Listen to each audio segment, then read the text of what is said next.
Hey guys, in this video, I'll be speaking with a representative from the Department of Commerce on just what you need to do if you want to expand a mobile home park or develop one here in the state of Ohio.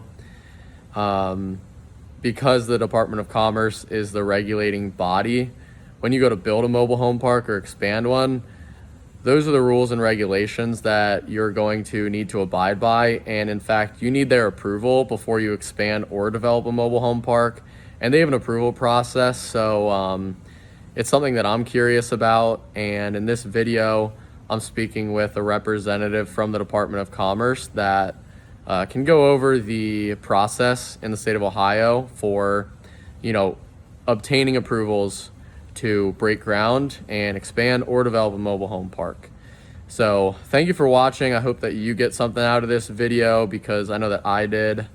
And please feel free to reach out. Thank you so much and enjoy. Let's chat about the development process.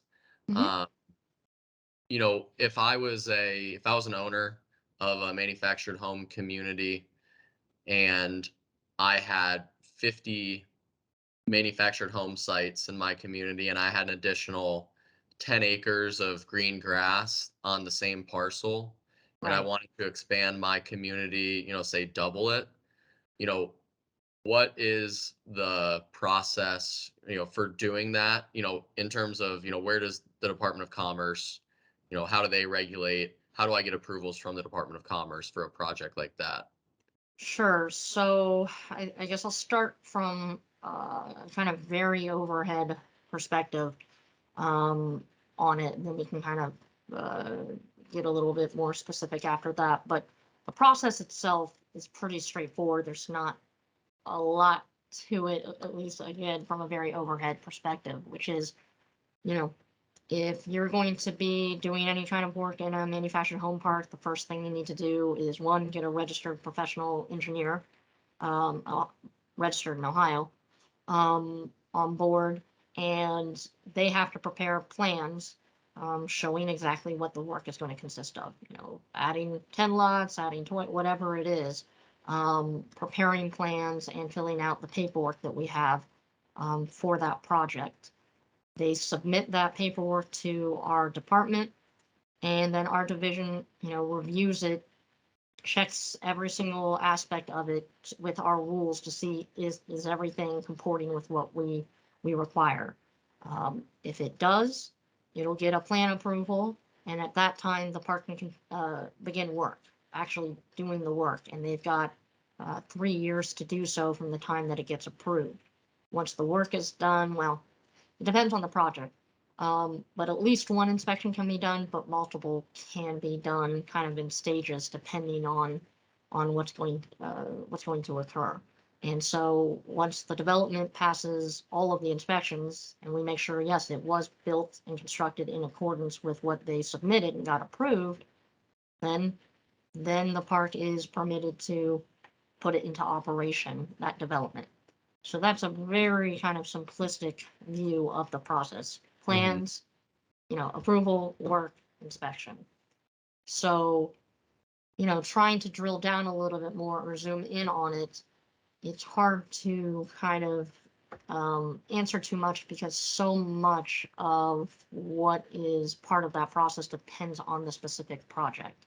Like what must be submitted, how many inspections, really everything on it. So what I would recommend, and we recommend to anybody, is any parks contemplating anything. Like, yeah, it doesn't matter how kind of early in the thought process it is.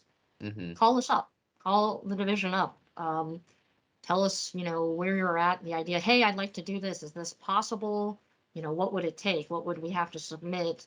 And what's doable? And we will tell you, yes, one, is that even development? Because it's possible it's something that, Hmm. that's not even development. You don't even need to get us approved, our approval or inspection.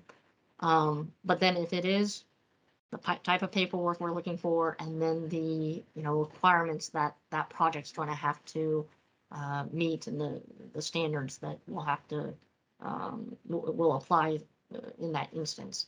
And so you know, throughout the process, we talk a lot to the engineers as well, because they want to know the level of detail that we're looking for and any issues. So I just always encourage people, no matter what, at any point in the process, start talking to us early, because we're not trying to hide the ball. We're going to tell you, hey, here's everything. And then if there's any possible roadblocks or obstacles or issues, they can kind of, we want those identified as early as possible so that parks can make a knowledgeable decision and not spend money where they go, oh, it's not going to work out. That's not going to work the way we want it to. Mhm. So it really, it really depends. So just reach out to us and ask. Yeah, and is there like the database for home installations, is there a database for development or expansion approvals? We don't have one. We don't have like a website or anything that people could see. Instead, that is where someone could ask, at any point, put in a request. Like a forum? Hey, is there any approvals for that type of thing? So, um, and that can be sometimes where you do have parks contemplating projects or engineers where they go, hey, can we see some of the approved plans for like a project similar to the one that we're thinking about, so they can see what we're expecting, and what they need to think about when they're doing their project. Got it. And so just so that I can make sure that I'm understanding this, I'm going to talk it back to you, kind of what I understand about development. If I was going to do this project, first step, I would reach out to an engineer and, because they will be the ones that are putting together the site plan. Um, and then I would call you guys or vice versa. Probably give you guys a call first, but it's my understanding that you guys have a development plan approval form, which pretty much has on page one a checklist of all of the items that must be submitted for a development plan. Yes. And it seems, I'm looking at it right now, and it seems very inclusive of um, of the things that you guys would be, the boxes that you would be checking if you were to review a plan. Could you elaborate a little bit on, the approval form, and if that is an inclusive checklist of what you guys are looking for when you get a final application? Sure. And I will say, usually before, it's rare that we just get an application where they have not communicated with us first. Because we always urge people to do that, because sometimes they may prepare more paperwork or do more work than they even needed to. So um, usually, and if you look at that checklist, there's a lot of things listed, but a lot of it will say Hmm. if applicable, because it depends on the situation. So that's why we tell people, one, reach out to us, and then we can point to, hey, you're going to need this. You're not going to have to worry about this form. And there's some forms that, sections of those forms they don't need to fill out because it does not apply in that situation. So we don't want them wasting their time, working on something they don't need to.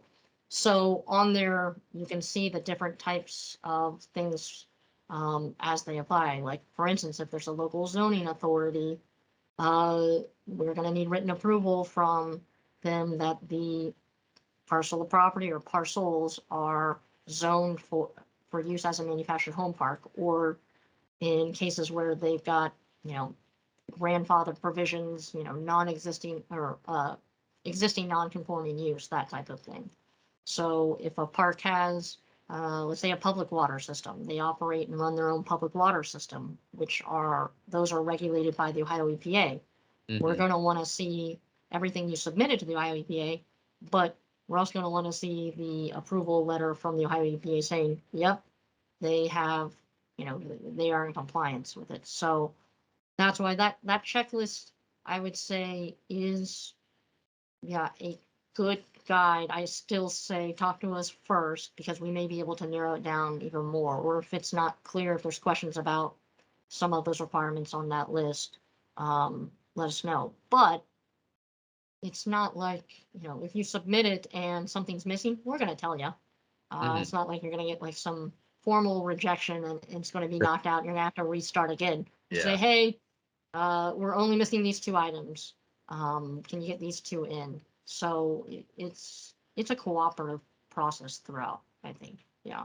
Yeah, it seems like it. And you guys have been great anytime I've, crossed paths with you. You guys have been very helpful. So I appreciate that. And I would expect that, yeah, during the development process, just with a little bit that I've worked with you guys. And so my understanding is that the Department of Commerce is kind of, your first phone call and then also the backstop. You guys are the ones giving the final approval, Hmm. uh, and everything else, EPA approvals, local zoning approvals, that all comes before or prior to the final approval from the Department of Commerce.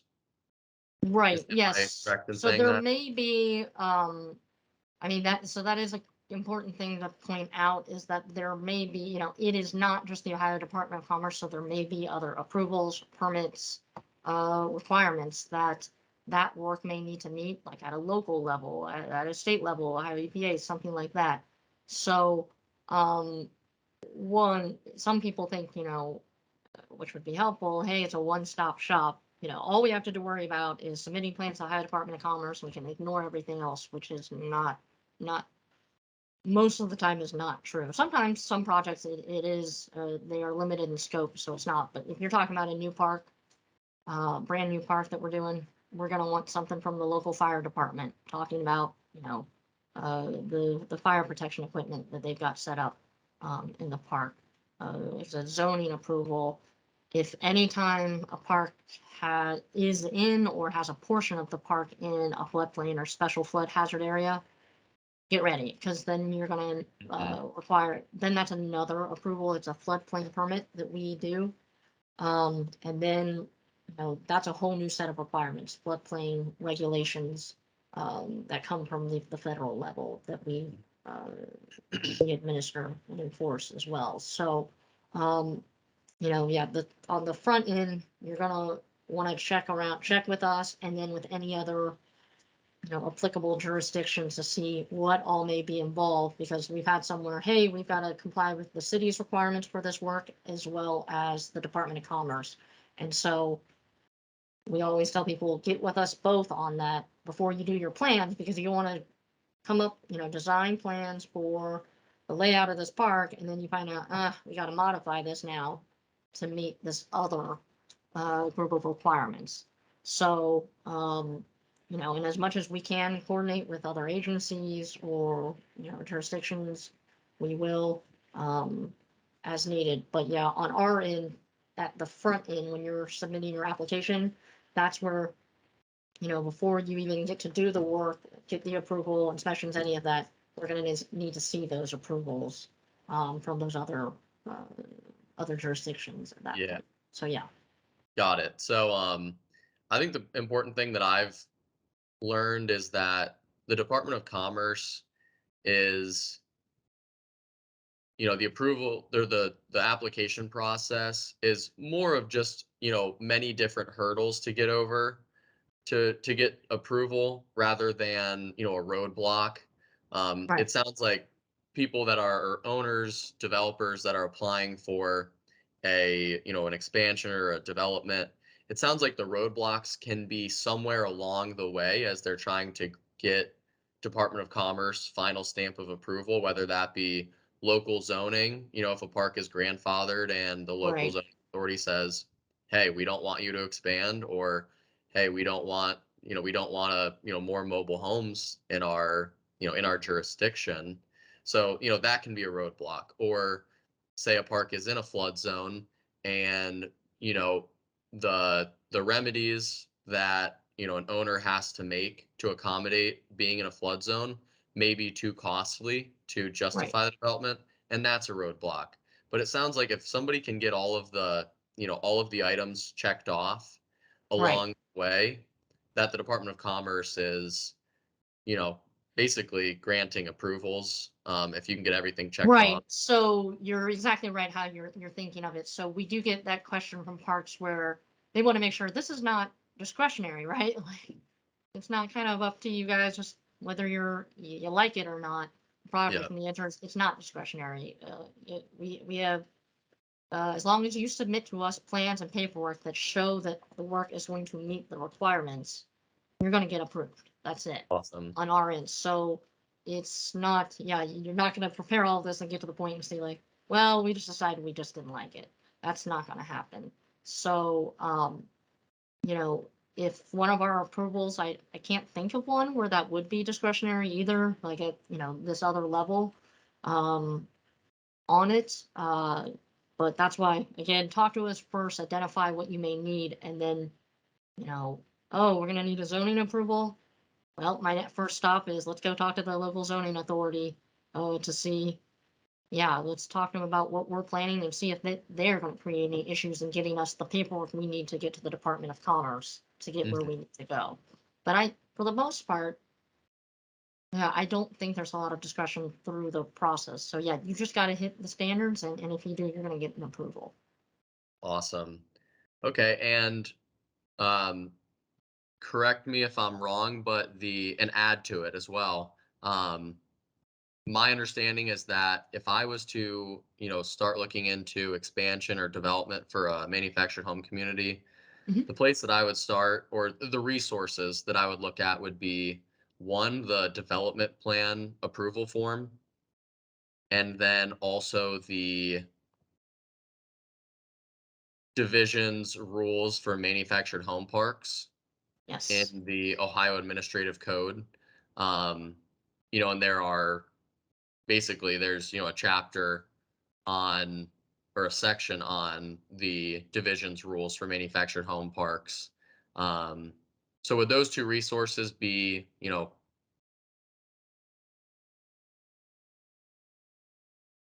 inclusive of, what I would be, looking at or referencing throughout an expansion or development? And is there Yes. anything else to add to that you can think of? Um, I think that would be it. I mean, obviously, there's the Ohio Revised Code. There's Chapter 4781 of the Ohio Revised Code, which is the Manufactured Homes Program set of statutes. But unlike the rules have more detail about the process. So, obviously, the starting place is, yeah, that chapter of rules in the Ohio Revised Code. Then Chapter 4781-12. That's the set of rules for parks, specific to parks within the Ohio Administrative Code that you talked about. And so those are linked on our website. It's on a publicly available codes website that anybody can look at any point and reference.